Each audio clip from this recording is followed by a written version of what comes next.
दोस्तों, पानी हमें कुदरत से मिला एक ऐसा वरदान है जिस पर दुनिया का हर जीव निर्भर है। और जिस दिन धरती से पानी खत्म हो जाएगा उस दिन पृथ्वी से जीवन का सर्वनाश हो जाएगा। ऐसे में जल का संरक्षण करना काफी ज्यादा जरूरी है और मीठे पानी को बहते हुए समंदर में विलीन होने से बचाने के लिए नदियों पर बांधों का निर्माण किया जाता है। आजादी के पहले भारत में 300 से भी कम डैम थे, जिस वजह से हमें लगातार पीने के पानी की कमी का सामना करना पड़ता था और आए दिन देश में सूखा पड़ जाता था। जैसे कि साल 1899 में आए छप्पनिया अकाल में पश्चिम भारत के लोगों ने अपनी जान गंवाई और ये संख्या लाखों में थी। ऐसे में आजादी मिलते ही भारत सरकार ने देश में हजारों की संख्या में डैम बनाना शुरू कर दिया और आज भारत में 5334 बांध हैं। इसमें 447 बड़े बड़े बांध तो इतने अहम हैं कि उनकी वजह से करोड़ों लोगों को 24 घंटे 365 दिन पानी मिलता है। सिंचाई में उनका काफी बड़ा योगदान है और इन बांधों पर हाइड्रो इलेक्ट्रिसिटी भी प्रोड्यूस होती है। और आज हम उन्हीं में से 10 ऐसे बिगेस्ट एंड पावरफुल डैम के बारे में जानेंगे जो ना होती तो देश में आए दिन बाढ़ आती। तो नंबर 10 पर है कृष्णराज सागर डैम। इस डैम का निर्माण तब हुआ जब भारत में सीमेंट की खोज तक नहीं हुई थी। ऐसे में जब साल 1911 में राजा कृष्णराज वोडेयार चतुर्थ ने कर्नाटक की कावेरी नदी पर यह डैम बनाने का सपना देखा तो उनकी ये ख्वाहिश अंग्रेजों को सिर्फ ख्याली पुलाव लग रही थी। लेकिन इस प्रोजेक्ट के लीड इंजीनियर विश्वेश्वरैया ने हार नहीं मानी और सुर्खी, चूना और पानी के मिश्रण से सुर्खी मोर्टार तैयार किया जो सीमेंट से भी ज्यादा मजबूत था। जिसके बाद अगले 20 सालों तक कंस्ट्रक्शन चला और साल 1931 में यह डैम बनकर तैयार हो गया। वहां एक दिलचस्प बात यह है कि जब यह डैम बना तब 10,000 लोगों को अपना घर बार छोड़ना पड़ा जिन्हें दूसरी जमीन दे दी गई थी। आज करीब 100 साल होने को आए हैं लेकिन कृष्णराज सागर डैम चट्टान की तरह खड़ा है। यह डैम मैसूर नगर से 12 मील उत्तर पश्चिम में स्थित है। इंदिरा सागर डैम। इस डैम का नाम पूर्व प्रधानमंत्री इंदिरा गांधी के नाम पर रखा गया क्योंकि ये उनके जीवन का आखिरी बड़ा प्रोजेक्ट था। दरअसल 23 अक्टूबर 1984 के दिन पीएम इंदिरा गांधी ने इस परियोजना की नींव रखी, जिसके 7 दिन बाद 31 अक्टूबर के दिन उनकी हत्या कर दी गई। मध्य प्रदेश के नर्मदा नगर में नर्मदा नदी पर बना ये बांध वाटर स्टोरेज कैपेसिटी के मामले में भारत का सबसे बड़ा डैम है, जिसमें 12.2 क्यूबिक किलोमीटर पानी स्टोर किया जा सकता है। इस डैम को बनाने के लिए आसपास के 100 गांव में बसने वाले 22,000 लोगों को विस्थापित किया गया था। ये डैम लाखों परिवारों को पानी पहुंचाता है। इसने आसपास के सैकड़ों इलाकों में बाढ़ को रोके रखा है और यहां बनाए गए इंदिरा सागर हाइड्रो प्रोजेक्ट की क्षमता भी 1000 मेगावाट है। रिहंद डैम। ये बांध उत्तर प्रदेश के सोनभद्र जिले के पिपरी नगर में स्थित है। यह डैम सोन नदी की सहायक नदी रिहंद पर बनाया गया है। इस डैम के रिजर्वायर को गोविंद बल्लभ पंत सागर नाम से जाना जाता है, जो भारत के सबसे बड़े आर्टिफिशियल लेक हैं। रिहंद डैम का निर्माण साल 1954 से 1962 के दौरान किया गया और पानी की संग्रह क्षमता के मामले में यह भारत का दूसरा सबसे बड़ा डैम है, जिसकी कैपेसिटी 10.6 बिलियन क्यूबिक मीटर्स है। वह इस डैम के इलेक्ट्रिसिटी प्रोड्यूस करने की कैपेसिटी 300 मेगावाट है। मैटूर डैम। कृष्णराज सागर के बाद मैटूर डैम कावेरी नदी पर बना दूसरा सबसे बड़ा डैम है। यह तमिलनाडु के सेलेम जिले में मौजूद है। इस बांध की ऊंचाई 120 फीट और लंबाई 1.7 किलोमीटर है। यह भी भारत के सबसे पुराने डैम में से एक है, जिसका निर्माण साल 1934 में पूरा हुआ। इस डैम का इस्तेमाल आसपास के इलाकों को पानी देने और सिंचाई करने में किया जाता है। साथ ही ये 200 मेगावाट बिजली भी प्रोड्यूस करता है। कोयना डैम।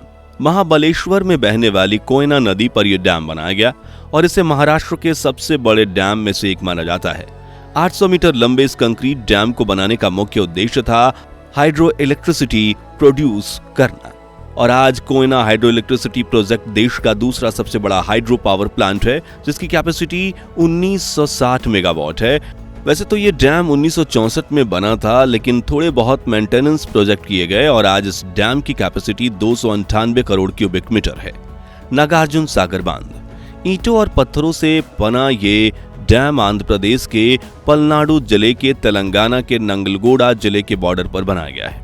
कृष्णा नदी के पानी का संग्रह करने वाले इस डैम की कैपेसिटी 6.93 क्यूबिक किलोमीटर है। इसका निर्माण 1955 से 1967 के बीच किया गया। 4 अगस्त 1967 को पूर्व प्रधानमंत्री इंदिरा गांधी ने इसकी दोनों नहरों में पहली बार पानी छोड़ा था। इस डैम की ऊंचाई 124 मीटर और लंबाई 1550 मीटर है। वहीं इस डैम में 26 दरवाजे हैं। यहां बने हाइड्रो पावर प्लांट की इलेक्ट्रिसिटी प्रोड्यूस करने की कैपेसिटी लगभग 815.6 मेगावाट है और यह डैम अपने आर्किटेक्चर के कारण यह डैम एक टूरिज्म स्पॉट के रूप में भी फेमस है। हीराकुंड बांध भारत के उड़ीसा राज्य में महानदी पर बना यह डैम संबलपुर जिले से 10 किलोमीटर दूर है। इस डैम की लंबाई पूरे 26 किलोमीटर है तो वहीं इसकी ऊंचाई 61 मीटर है। इस डैम में 2 ऑब्जर्वेशन टावर लगे हैं जिसका नाम गांधी मीनार और नेहरू मीनार है। ओडिशा में इसे टॉप 10 फेमस टूरिस्ट स्पॉट में से एक माना जाता है क्योंकि यह सर्दियों के मौसम में हजारों माइग्रेंट बर्ड्स आते हैं जिन्हें देखने हजारों टूरिस्ट आते हैं। इसके अलावा इस डैम को बनाते समय यहाँ पर कुछ पुराने मंदिर भी मिले थे जिनको देखने के लिए लोग अक्सर गर्मियों के मौसम में नाव से जाते हैं। इस डैम के पास ही मवेशी द्वीप, विमलेश्वर मंदिर, हुमा मंदिर और उषा कोटी वन्य जीव अभ्यारण्य जैसे कुछ लोकप्रिय टूरिज्म स्पॉट्स हैं जो इसे और ज्यादा खास बनाते हैं। यह डैम दुनिया के सबसे लंबे बांधों में से एक है जिसका इस्तेमाल आसपास के इलाकों में पानी पहुंचाने, सिंचाई करने और बिजली पैदा करने के लिए होता है। सरदार सरोवर बांध गुजरात के नर्मदा जिले के केवड़िया में बना ये बांध न सिर्फ नर्मदा नदी के पानी का संग्रह करता है बल्कि इसे गुजरात, मध्य प्रदेश, महाराष्ट्र और राजस्थान के कई गांव और शहरों तक पहुंचाया जाता है। वैसे तो इस परियोजना की नींव देश के पहले प्रधानमंत्री पंडित नेहरू ने रखी थी, लेकिन इसे भारत के पहले उप प्रधानमंत्री सरदार वल्लभ भाई पटेल का विजन माना जाता है। इस डैम की लंबाई 1210 मीटर है तो वहीं इस डैम की ऊंचाई 163 मीटर है। यह डैम मल्टीपर्पज के लिए है। यह डैम लगभग 76 लाख एकड़ फीट तक पानी स्टोर कर सकता है। वहीं यह डैम लगभग 1400 मेगावाट इलेक्ट्रिसिटी प्रोड्यूस करता है। कहा जाता है कि इसी डैम को सरदार पटेल की धरोहर मानकर स्टैच्यू ऑफ यूनिटी बनाने के लिए केवड़िया टाउन को चुना गया था, जिसके बाद से इस डैम की लोकप्रियता भी काफी बढ़ गई। भाखड़ा नांगल डैम यह भारत का दूसरा सबसे ऊंचा बांध है जिसकी ऊंचाई 741 मीटर है और लंबाई 1700 फीट है। हिमाचल प्रदेश के बिलासपुर जिले में सतलुज नदी पर बने इस डैम का निर्माण साल 1948 में शुरू किया गया था जो 15 सालों तक चला था। हालांकि इस बांध को बनाने के वक्त लाखों लोगों को विस्थापित होना पड़ा क्योंकि इसे बनाने के दौरान 371 गांव जलमग्न हो गए थे और डैम बनाने के 60 साल बाद आज विस्थापितों के पूर्ण पुनर्वास का प्रश्न बना हुआ है। लेकिन यह कहना गलत नहीं होगा कि इस डैम ने दर्जनों बाढ़ को रोका है और इससे लाखों लोगों का जीवन बेहतर हुआ है। इस डैम से गोविंद सागर रिजर्वायर बनता है जिसकी कैपेसिटी 7.5 बिलियन मेगालीटर है। वहीं अब बात करें भारत के सबसे बड़े डैम की तो नंबर 1 पर है टिहरी डैम। उत्तराखंड के टिहरी गढ़वाल जिले में भागीरथी नदी पर बना यह डैम भारत का सबसे ऊंचा डैम है। वहीं विश्व के सबसे ऊंचे डैम्स की लिस्ट में 855 फीट ऊंचे टिहरी डैम का नंबर 13वां है। साल 1978 में इस बांध का निर्माण कार्य शुरू हुआ और 2006 में खत्म हुआ।